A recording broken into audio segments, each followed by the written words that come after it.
हम पुनीता चौधरी एगो सोहर के गीत गबै छी। आशा करै छी ये गीत सबके नीक लागत तऽ लाइक करब, सब्सक्राइब करब, कमेंट करब, शेयर करब। फेसबुक पर जँ देखै छी तऽ फॉलो जरूर करब। जय मिथिला, जय मैथिली। धन्य धन्य धन्य राजा दशरथ, धन्य ही कौशल्या रानी है।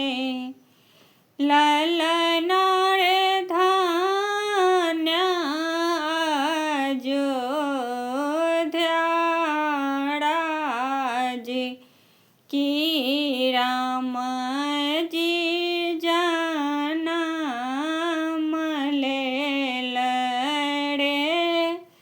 ललना रे धन्य अयोध्या राज की राम जी जनम लेल रे।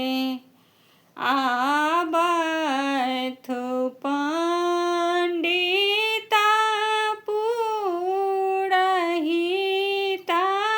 दीन मौचारथी रे। ललना रे गुनी देथिन बउआ के शुभ दिन। कौन तिथि जन्म लेल रे। ललना रे गुनी देथिन बउआ के शुभ दिन। कौन तिथि जन्म लेल रे। चैत मास राम के जनम भेल बुद्धि सर्वश्रेष्ठ छनि रे। चैत मास राम के जनम भेल नवमी तिथि छल रे। ललना रे बारह बरस के रहे ता कि बन खंड से बथिन रे। ललना रे बारह बरस के रहे ता कि बन खंड से बथिन रे। एतबा बचन राजा सुनलनि सुन हो नहीं पालनि रे।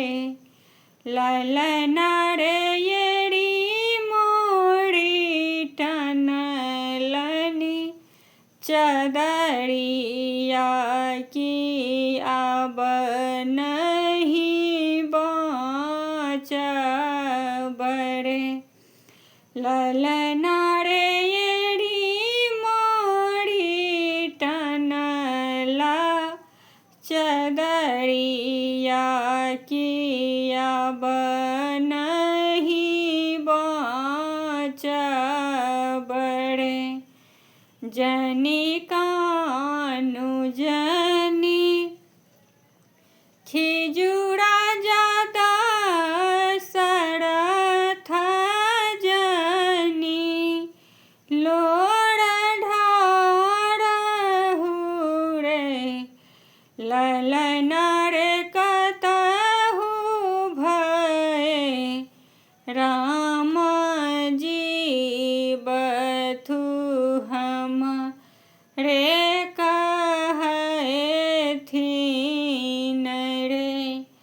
लय लय